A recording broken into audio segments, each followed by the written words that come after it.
Bismillahirrahmanirrahim. Assalamualaikum warahmatullahi wabarakatuh. Saya Gita Sunai Saraswati, NPM 100-102-17198. Di sini saya akan menjelaskan tentang analisis mengenai perubahan bank konvensional menjadi bank umum syariah. Yang pertama ada prinsip bank syariah. Perbankan syariah adalah segala sesuatu yang menyangkut tentang bank syariah dan bank unit usaha syariah, mencakup kelembagaan, kegiatan usaha, serta cara dan proses dalam melaksanaan kegiatan usahanya.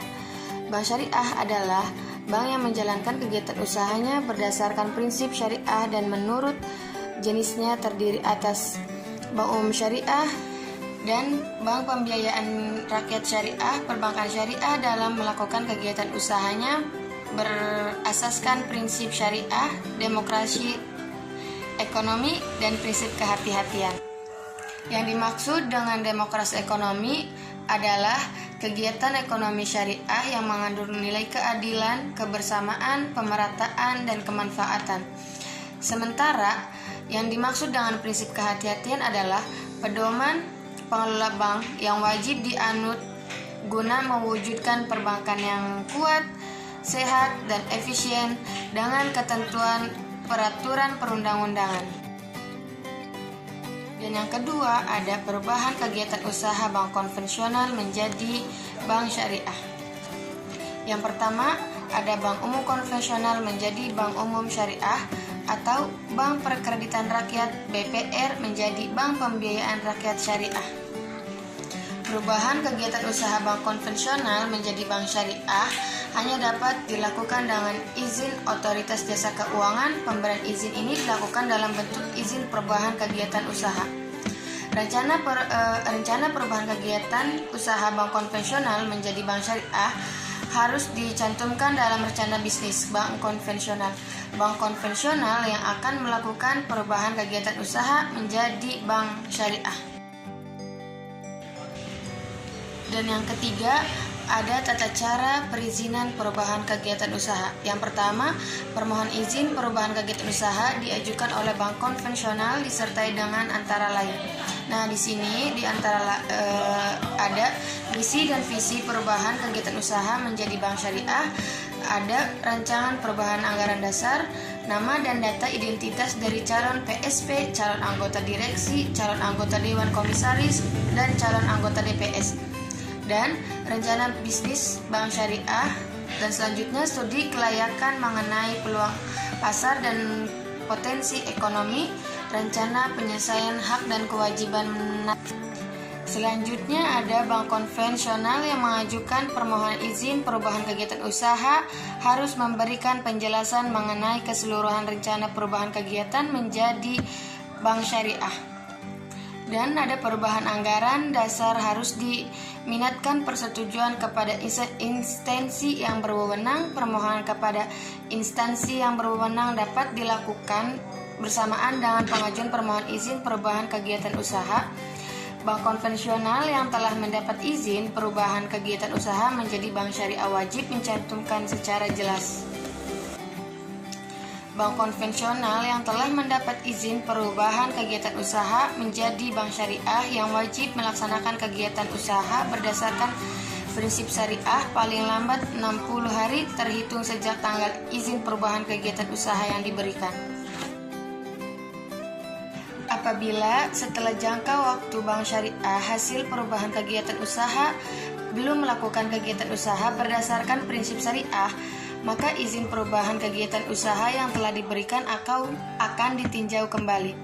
Rencana pelaksana kegiatan usaha berdasarkan prinsip syariah wajib diumumkan kepada masyarakat paling lambat 10 hari sebelum hari pelaksanaan. Nah, bank konvensional yang telah mendapat izin perubahan kegiatan usaha menjadi bank syariah dilarang melakukan kegiatan secara konvensional kecuali dalam rangka penyelesaian hak dan kewajiban dan kegiatan usaha secara konvensional. Bank konvensional yang telah mendapat izin perubahan kegiatan usaha menjadi bank syariah wajib menyelesaikan hak dan kewajiban dari kegiatan dari kegiatan usaha secara konvensional paling lambat 1 tahun terhitung sejak tanggal izin perubahan kegiatan untuk diberikan. Batas waktu penyelesaian yang dimaksud pada ayat 1 dapat diperpanjang dalam hal penyelesaian hak dan kewajiban dari kegiatan usaha secara konvensional belum dapat diselesaikan yang disebabkan oleh hal-hal yang tidak dapat dihindari atau pertimbangan yang dapat diterima.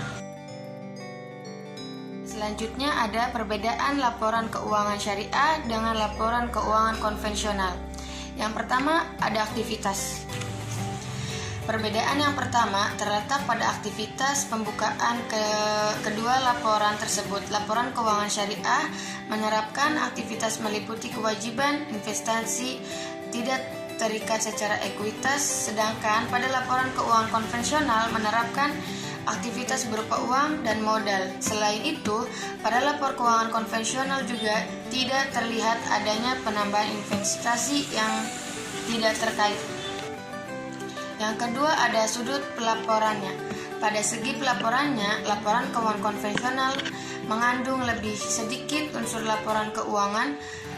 Unsur laporan keuangan yang terdapat pada laporan keuangan konvensional adalah laporan laba rugi, laporan arus kas, laporan neraca, laporan perubahan modal, ekuitas, serta laporan catatan atas laporan keuangan. Yang selanjutnya ada organisasi. Jika ditinjau dari segi organisasinya, maka keberadaan DPS, Dewan Pengawas Syariah, menjadi aspek pembeda antara perusahaan yang menggunakan laporan keuangan syariah dengan perusahaan yang menggunakan laporan keuangan konvensional. Selanjutnya ada usaha yang dibiayai. Di sini terdapat paradigma yang berbeda antara perusahaan yang menggunakan laporan keuangan syariah dengan perusahaan yang menggunakan laporan keuangan konvensional. Pada usaha syariah, paradigma adalah penekanan terhadap keyakinan bahwa setiap kegiatan manusia memiliki akuntabilitas yang meletakkan akhlak dan juga perangkat syariah sebagai tolak ukur baik buruknya kegiatan usaha. Sedangkan pada perusahaan yang menggunakan laporan keuangan konvensional, tidak ada hal semacam itu pada kegiatannya atau pelaksanaannya. Yang selanjutnya ada penyelesaian sengketa.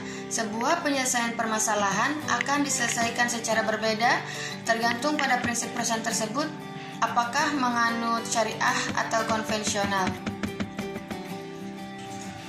Pada perusahaan yang berbasis syariah, maka masalah akan diselesaikan dengan menggunakan aturan Islam atau hukum syariah Islam. Lembaga yang mengatur hukum di Indonesia adalah Badan Arbitres Muamalah atau BAMUI. Dan yang terakhir ada pos pembukuan. Nah, pada pos pembukuan syariah terdiri dari piutang murabahah, piutang salam, piutang istisna, dan piutang qard. Sedangkan pada pos pembukuan konvensional tidak terdapat hal-hal seperti itu. Yang ada hanya dari nama pemilik akun piutang dagang. Dan yang terakhir ada kesimpulan. Kesimpulannya adalah prinsip syariah adalah aturan perjanjian berdasarkan hukum Islam antara bank dan pihak lain untuk penyimpanan dana atau pembiayaan kegiatan usaha atau kegiatan lainnya yang dinyatakan sesuai dengan syariah.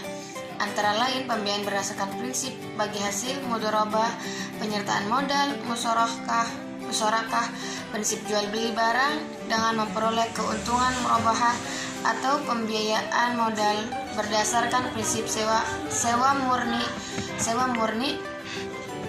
tanpa pilihan atau ijarah, atau dengan adanya pilihan pemindahan kepemilikan atas barang yang disewa dari pihak